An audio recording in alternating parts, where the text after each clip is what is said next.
Hello and welcome to the Audio Epics podcast. This is another storytelling podcast today. And today we will be talking about tabletop role-playing games.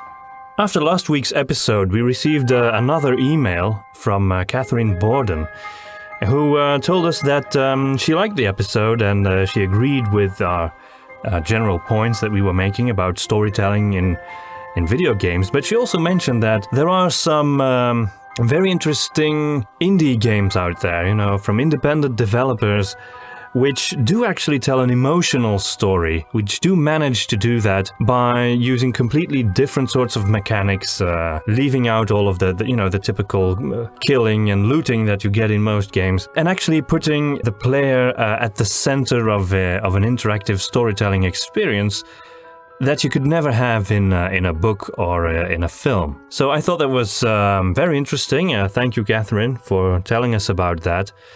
This week, we'll be talking about tabletop. Hello and welcome to the Audio Epic Storytelling Podcast, episode 3, I think. Are we really gonna keep count? Because... No, perhaps not. Anyway, introducing Eline, my lovely wife. And me, also, present. So, anyway, last time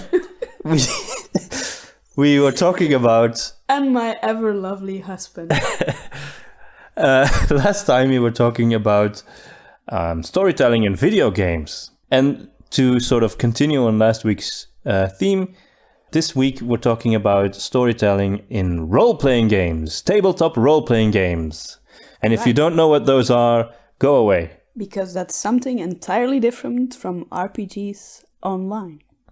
Yes, or offline video RPG game things. Right. So yeah, they're all different. So we came up with this idea, talking about storytelling in RPGs, tabletop RPGs, because... once we were at a fantasy convention in the Netherlands, and there was this fantasy author who gave advice to aspiring authors. And he said, rule number 1, your role-playing campaign is not a good fantasy story. Yeah, tell that to Raymond E. Feist, whose entire career was based on turning his... D&D campaign into a novel, which became one of the most best-selling fantasy novels of all time. And also, Weiss and Hickman did the same thing with the Dragonlance series. Okay, so thanks for that piece of advice. That guy was wrong. So, here ends the podcast. No, I think he probably has a point in that you cannot just take your role-playing campaign and then copy-paste it in a Word document and send it to a publisher. No. People will say, what are all these statistics?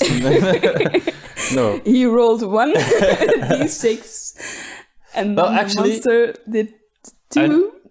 Apparently, I recently discovered that there is this new subgenre in novels, and it's called, I thought it was called RPG Lit or something. I don't know.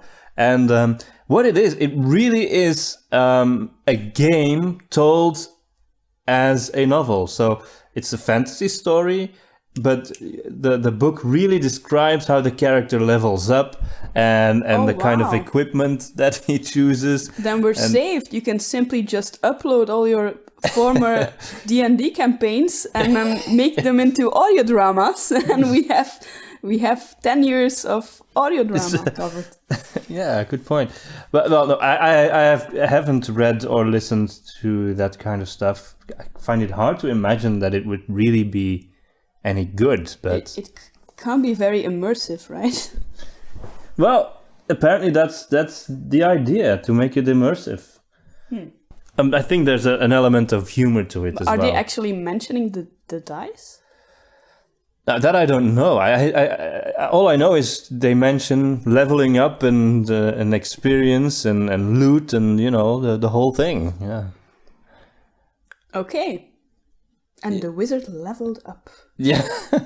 And he picked chose a new Ball of skill. Fire. I know, it's strange. It's strange, yeah. Anyway, so we've been playing tabletop RPGs for a long time. Personally, I've always enjoyed being the guy behind the screen, mostly to hide my face, but also because I really enjoy storytelling, obviously. But, I know people who vastly prefer playing a character and who would never want to be the GM or the DM. Right. Everybody's different. It takes a lot of preparation too. It does. Especially if you want to tell your own story, I imagine. There are, of course, a number of books where you have these pre-written stories. Yeah, definitely, sure, yeah. Published campaigns and adventures. Yeah. I kind of have a double feeling towards those. On the one hand, they can be really good and I can really enjoy them. But on the other hand, I like telling my own stories and there's just a lot of fun in that. Yeah, but it is even more work. More as well. They stuck more. They did? Yeah, I think so. Although I thought the stories from Warhammer were really, really atmospheric. I really loved those. Well, obviously, we created Witch Hunter. It won't be a big surprise to find out that we've been playing Warhammer Fantasy roleplay for a long time. Obviously. It's awesome.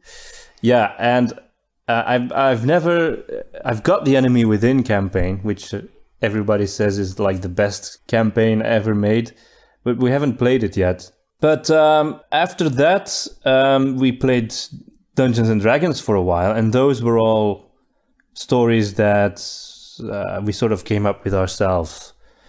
And there's a part of the fun of role-playing games, I think, is that you can do that. And as a player as well, you can create your own character and come up with something completely unique. Like, you once had a very interesting character, didn't you? Are you referring to the gnome? Jiminy Garlington was his name. Oh, yeah. I had a gnome as a character, which was in the play system of 13H, I believe. And he was the only gnome contortionist, and he was also very good with the ladies. That was a very fun character. Yeah, also very weird, but it was fun to play. Well, there are some typical elements in storytelling in RPGs. If you look at the stories they have in each system, there are a number of very talented authors behind them, but they usually start in an inn. Yeah, that's the number one cliche. Where the characters meet and then someone has a quest. And yeah, if you read the first Dragonlance novel by Weiss and Hickman, it actually starts with characters meeting in an inn. Well, it's a cliche, but it's charming, right? Yeah, I like it a lot. I like good old-fashioned cliches. My opinion has always been, I like old cliches, but I hate new cliches. Does that make sense? That does make sense. Okay. Like prophecies. We will do a podcast on prophecies and destiny too. I do think that tabletop RPG stories are different from video game stories. They're a bit more open. They're a bit more free. Mm-hmm. And one of the really awesome things about tabletop games, and a video game can never ever do that, is that if you got a player in your group and they tell you the backstory of their character and they say, oh, my character was raped by a minotaur once, for example. I'm just not based on actual not based on anything. Not like I know anyone who would actually come up with that. Oh, but but for example, if someone mentions that, you could, as a DM, you could think, okay, so I introduced this in my storyline, this Minotaur character, who is actually really a good guy, but, how will she react to that? Because, her experience is that Minotaurs are rapists. So yeah, right. That first session is also very important. You don't really get to play the story yet because often, especially when you play with people who are new to tabletop role-playing games. You still need to go through character creation, which takes a fairly long time. But it's also a very good time to listen as a games master to all the background stories and elements that these people come up with. And what I have noticed actually with people playing with us who hadn't played tabletop games before or who didn't have experience with creating stories, that they do come up with very original ideas, and definitely, yeah, they kind of grow into their character as well. Definitely, yeah. But on the other hand, there is sometimes the element, and it's a fine balance, the balance between game and pure storytelling. For example, we were playing not too long ago with one of our friends who hadn't played a tabletop RPG before. And at one point, somebody, I don't quite remember what it was, but somebody was wounded. And she said, okay, so I've got a potion. And she didn't actually. She just imagined that she had a potion because she thought, it's a sort of shared storytelling experience. Yeah. So I can sort of conjure that up in my imagination, and it's there. And then, of course, as a games master, you have to sort of pull that back and say, oh, wait, okay, so yes, on the one hand, you're free to imagine things, but on the other hand, there are these clear boundaries, and you can't. Because otherwise the game element is lost, obviously. Yeah, but you didn't want to screw up her enthusiasm. So no. I remember you didn't poop the party and you just mentioned it, but you allowed it as well for that one time. No, I think I told her that she found a potion somewhere because it was in a place where you might actually find a potion. So save them. Yeah, that's the way. It's the sort of thing you have to kind of learn as a games master is, on the one hand, to give the players what they want, but on the other hand, to also challenge them and restrict them. It's like parenting. Yeah. And you don't want to just stick with those rules at all times. No. And be this kind of rules nutty. No. But indeed, that's one of the pitfalls. But then again, the other extreme is just as bad, if not worse, where you just ignore the rules and you just do whatever comes up. It's like life, I think. It's finding that sort of balance. Yeah. And also finding a balance within the group you're playing with, because one player will probably like fighting and action, and another player will probably love puzzles and riddles more. It's kind of keeping the balance so that everyone has fun without it just being one thing the whole time. Yes, that's true. I think that tabletop games can do a bunch of cool stuff that no other medium can do, that certainly video games cannot do. And one of those things is, as I said, adapt to other players in very creative ways. Mm-hmm. Another thing is just having a shared storytelling experience is unique. Everybody contributes in a way to what the story is.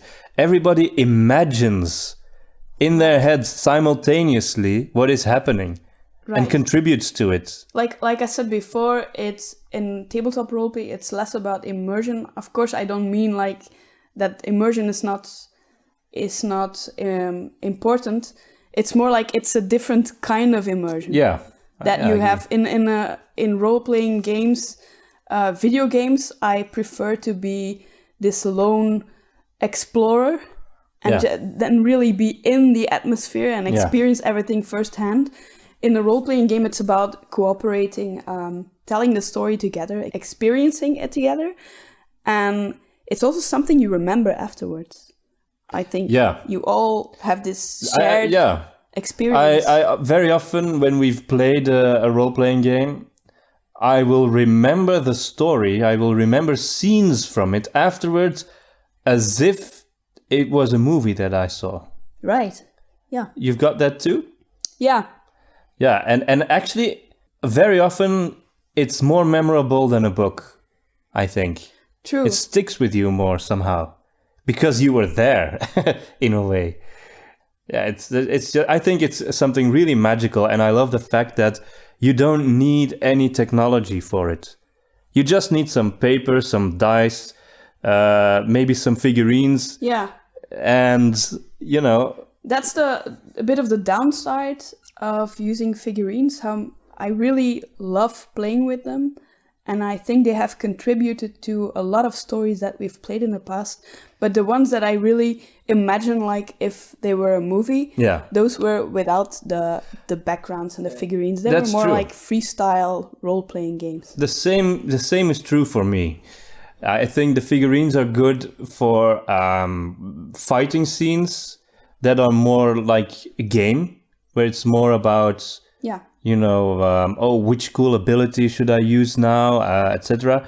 And not using the figurines works better when it's really just about journeying and meeting new characters and locations and speaking to people. And recently, I purchased the Lord of the Rings role-playing game, The One Ring, and I've been reading through the books, and I think they are absolutely wonderful. The art is extremely evocative of Tolkien's writing. But what really struck me about the system that I thought was really interesting is how much it emphasizes travel, how much it emphasizes the journey, Right. which is often overlooked in other games. But in this one, you get a map of Middle-earth, and if you want to get somewhere, for example, the characters are in Lake Town and they have to get to Gondor or something. You really have to think about, okay, so should we travel by the river or through the woods? And it's a different experience based on what path you choose to take, and Right. I'd love to try that out to see how it feels when you play it. But Yeah, right. I remember the games that stuck with me most were the ones where there was a lot of traveling about, like the one with the island. We have all kinds of different locations, and you kind of remember the journey of getting there. It's kind of the games master job to describe it, of course. And to describe some encounters if they're there, to give you choices. Do you take the shortcut, which is more dangerous, or the long road, which is more scenic? And I think that's very important in a good RPG story. I also really just enjoy interacting. As a games master, I really enjoy it when I get to play an NPC that the characters meet and talk to, because you want to make them memorable. So every time I try to come up with some quirk or speech defect or accent or voice thing, or maybe a little gesture that the character does to sort of make them stand out. There's the innkeeper who always blows through his mustache. Or there's the guy with the lisp, or and that's one of the that's something that I find just a lot of fun. The creepy guy who everyone suspects, but who turns out to be actually just a good guy. Yeah, you always gotta have one of those. Especially in a horror scenario. Yeah, or a Warhammer story. Well, everybody's creepy in Warhammer. Yeah, that's true. It's always hard to find a good group because there are all these cliches. We've met them all. Yeah, the rules lawyer, the guy always wants to be the bad guy, the guy who only wants to fight, the guy who wants to make every encounter a sexual encounter. Even if it is with a corpse. They're all there. We've met them all. We've played with them all. It's an interesting experience.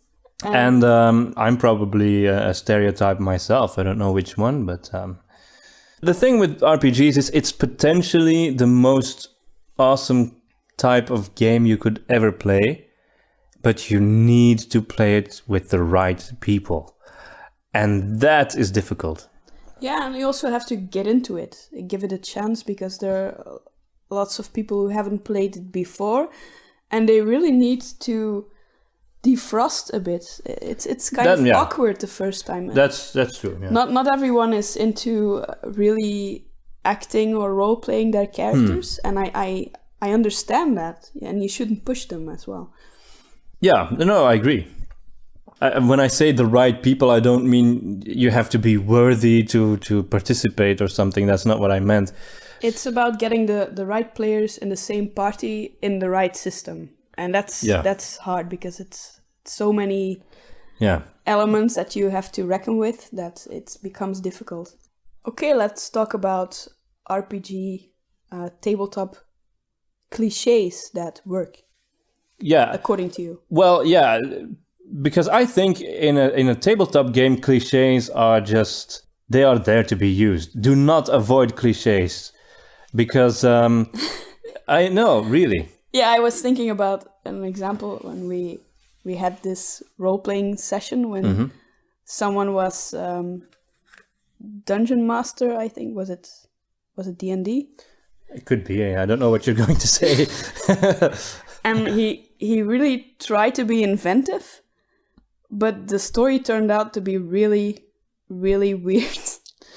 Because of trying to avoid the cliches. Yeah. For example, we were the heroes, and then we got wind up in a battle with these skeletons.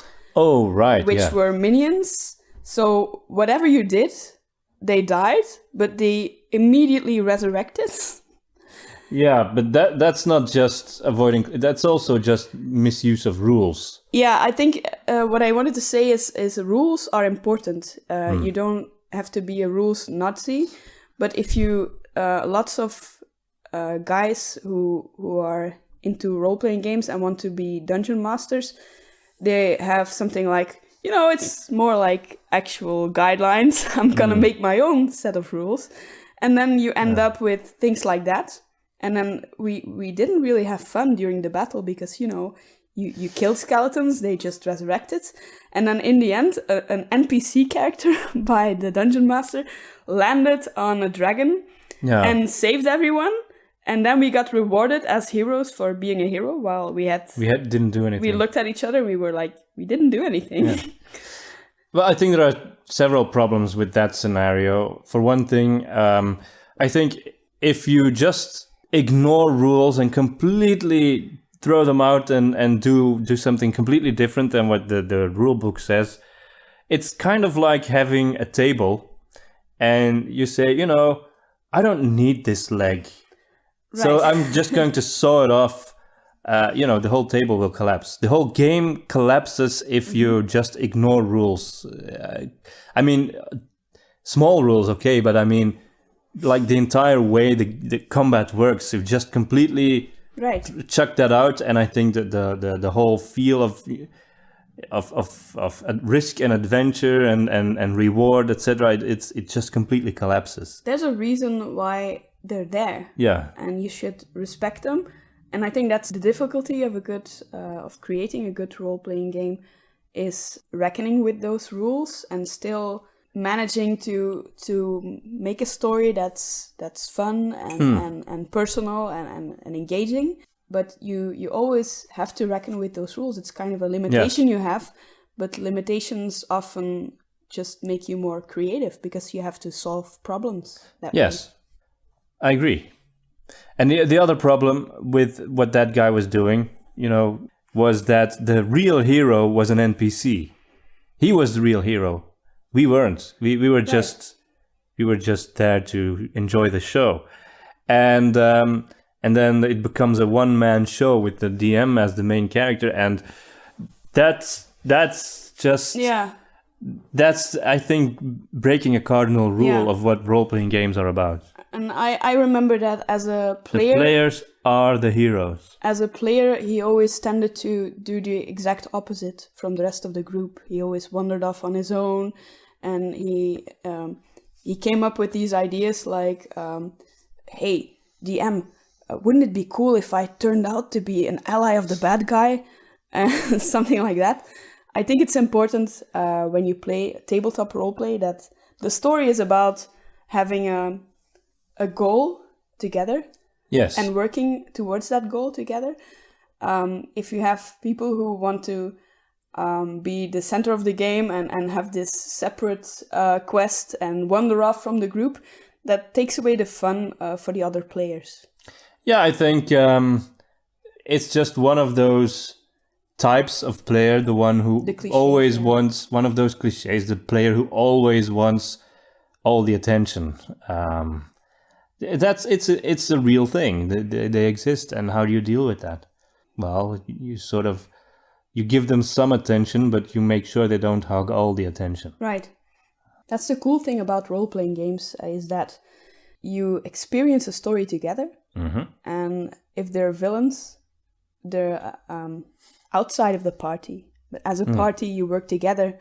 You have all these complementary talents, and if you have a good group, you kind of reckon with each other's strengths and weaknesses. You kind of make sure not everyone in the group has the same class, and then you can really have a lot of fun. I agree. And that's why, and I think this is another controversial statement from me, but that's why I'm really against playing as evil characters.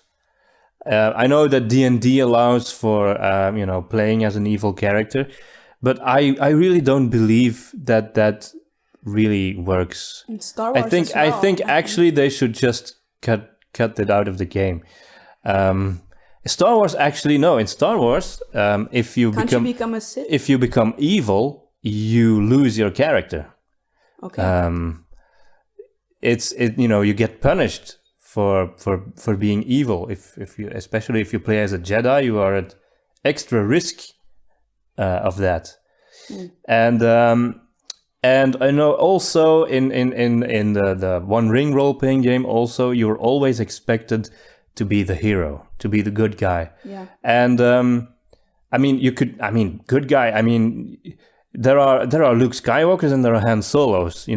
Right. You don't all have to be the noble knight in shining armor. Lawful good. Yeah. And chaotic good. But a straight up psychopath does not work, I think, because not in a group. No, exactly. You have to play in a group.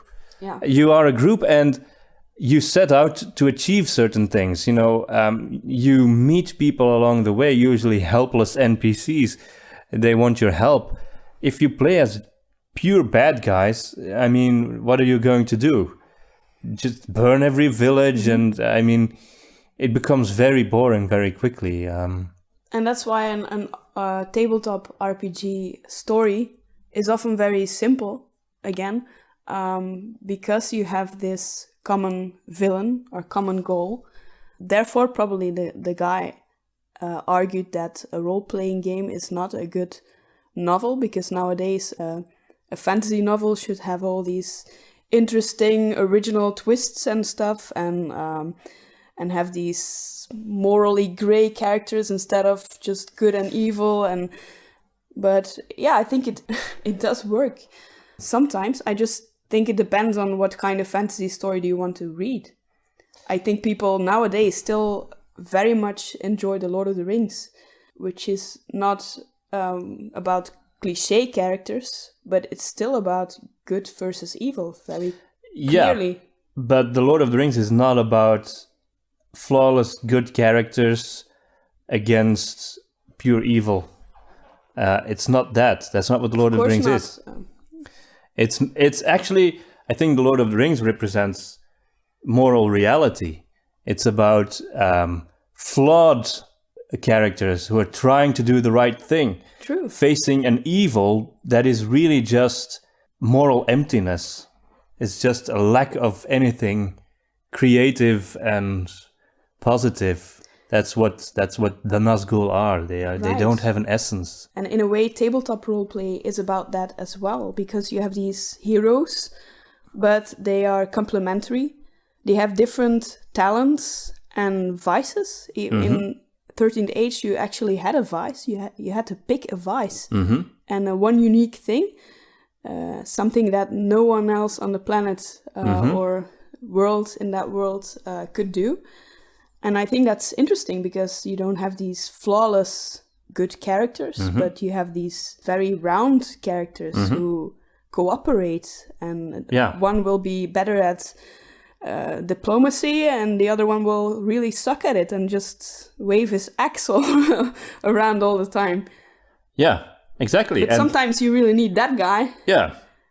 And then it's perfectly fine that you fight against just pure evil, you know, pure faceless evil with no redeeming features whatsoever. In fact, I think that's more fun. You know, that's why there are orcs in fantasy games, zombies, undead, something that doesn't have a right to exist. And I do think that a tabletop role-playing campaign makes for excellent inspiration for writers. So a lot of writers are also dungeon masters or games masters, and I think a lot of writers also play role-playing games because it's one big source of inspiration, and lots of the inspiration just comes from what happens between the players and the characters and what actually unfolds before you. I find it very inspiring, definitely. I've actually written characters in some of our audio epics, audio dramas and audiobooks that were based on characters that were in our role-playing games. Not a gnome contortionist so far, but not yet. Not yet, but who knows? So in that sense, a lot of our friends have not only contributed to the voices, but also to the story. And inspired us to create. There's something that happens when you bring a bunch of different minds together, and they form a story together. You get something that contains so many unique elements that you wouldn't have if it was all just one guy.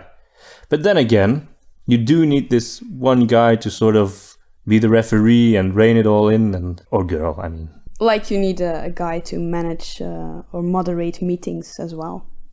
Yeah. Or like brainstorm sessions before they get out of hand. Yeah, exactly. And you need a core vision of what it is that you're creating. And in that sense, role-playing games, I think tabletop role-playing games are a great exercise in cooperating, in shared storytelling, doing math in your head, calculating, which I'm really bad at. Using your imagination, even real-life social skills. And it's a memory game as well, because you always forget one perk or skill. The good thing is that it's always the games master and a player who forget some perk or skill, so that it kind of evens out. But you always forget something. Yeah. There's this cliche, maybe not anymore, but there used to be this cliche around people who play role-playing games being these, these sort of sequestered, nerdy types who could never get a girlfriend and who are, really socially awkward, etc. But I think that's really a bunch of nonsense, because dorky nerds with glasses the size of plates. I mean, wait, sure, that's actually a thing now. But really, far more than video games, role-playing games are social. They require personality to play them. But it's a great exercise to sort of get out of your shell and meet new people. And I think it has helped me in a way, because I'm usually the shy type. Yeah. And playing a character is kind of different than just being yourself. It's kind of safe. It eases you into real social contact. Yeah, also true. I hadn't thought of that. Yeah, it's true. Yeah. Maybe that's why it attracts a certain kind of more shy, retiring kind of person, because it allows them to sort of grow out of that a bit. Yeah, and train their social skills within the safe boundaries of a character. But really, between spending your evening binging on a Netflix show or sitting around a table with friends and telling a story together and laughing and throwing dice. I mean... Yeah, it's definitely more memorable. I usually forget about, when I have binge-watched a series, I forget about more than half of the episodes. But most of the episodes we had in a tabletop roleplay setting, I do at least remember scenes of it very accurately, actually. We've talked mainly about fantasy RPGs, of course, because we don't have much experience with other genres other than World of Darkness, which is actually a bit fantasy as well. So I don't know many people who play realistic role-playing games, as in, I don't know, sort of, what would that be? Something like maybe some espionage, sort of probably Mission Impossible type stuff, maybe. I guess that could be fun, but I don't really know a system like that. Well, if you have experience playing games like that, we would love to hear about your experiences as well. So please share your experiences with role-playing games. What do you like about them? What are the storytelling elements in role-playing games that you really like? Do you have any favorite systems and why? And what's your ideal group like? Your ideal GM? Oh, and please share funny stories about role-playing sessions, because that might always inspire us for future characters or stories that we still want to tell. Yeah, definitely. Anyway, it's been great talking to you once more. Sort of what we do best, isn't it? Talking to each other.